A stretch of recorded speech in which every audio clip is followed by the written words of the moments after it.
पश्चिम बंगाल की मुख्यमंत्री ममता बनर्जी को आपने देखा होगा, वो अक्सर आक्रामक रुख अख्तियार रखती हैं और अगर बात मोदी और बीजेपी की हो तो फिर क्या ही कहने। मोदी और बीजेपी पर अक्सर हमलावर रहने वाली ममता बनर्जी आखिर किस बात पर झुक गई और उन्हें सिर झुकाकर माफी मांगनी पड़ी, आज बात उसी पर करेंगे।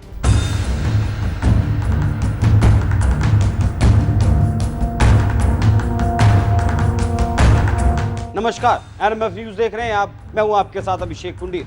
विपक्षी दलों के नेता ममता बनर्जी को अड़ियल बताते हैं, लेकिन ममता का जो ये रूप सामने आया है वो अलग है। आज ममता सिर झुकाकर माफी मांगती हुई नजर आई। ये माफी किसी राजनीतिक दल या किसी नेता से नहीं मांगी गई, बल्कि ये माफी उस जनता से मांगी गई जिन्होंने अपने परिवारों के लोगों को खो दिया और उसके पीछे का कारण था पश्चिम बंगाल का प्रशासन। और अगर यहाँ का प्रशासन सोया हुआ ना होता तो 10 लोग अपनी जान नहीं गंवाते। दरअसल 16 मई को पश्चिम बंगाल के दक्षिण 24 परगना जिले के बजबज इलाके में अवैध पटाखा फैक्ट्री में विस्फोट हुआ था, जिसमें 10 लोगों की मौत हुई थी। उन 10 लोगों में एक ही परिवार के 3 लोग शामिल थे, एक 10 साल की छोटी बच्ची भी इनमें शामिल थी। इस घटना में दर्जनों लोग झुलस गए थे। पश्चिम बंगाल की मुख्यमंत्री 27 मई को इस इलाके का दौरा करने पहुंची थी। वो घटनास्थल का दौरा करने के लिए एगरा में पहुंची। यहाँ उन्होंने उन परिवारों से माफी मांगी जिन परिवारों ने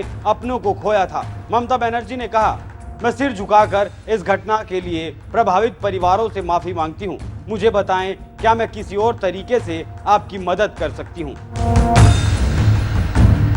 ममता बनर्जी ने खुद इस बात को स्वीकार किया है कि वरिष्ठ पुलिस अधिकारियों के पास कारखानों की कोई खुफिया जानकारी नहीं थी।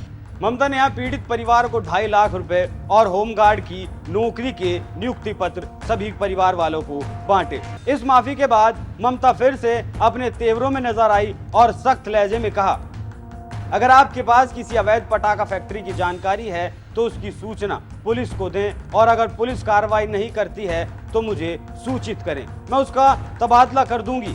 यहाँ कार्यरत ओसी का तबादला कर दिया गया है क्योंकि उसने बार बार की गई शिकायतों पर कार्रवाई नहीं की। अगर पुलिस के पास खुफिया इनपुट होते तो इतना बड़ा हादसा नहीं होता। मुख्यमंत्री ने आगे कहा कि इस हादसे ने हमारी आंखें खोलने का काम किया है। हमने मुख्य सचिव की अध्यक्षता में एक समिति गठित की। अवैध पटाखा फैक्ट्री में काफी संख्या में लोग काम करते हैं। मैं ये सुनिश्चित करूंगी कि वो अपनी नौकरी ना खोएं। सरकार मानव बस्तियों से दूर क्लस्टर स्थापित करेगी जहां कारखाना मालिक अपने कारखानों को लगा सकते हैं।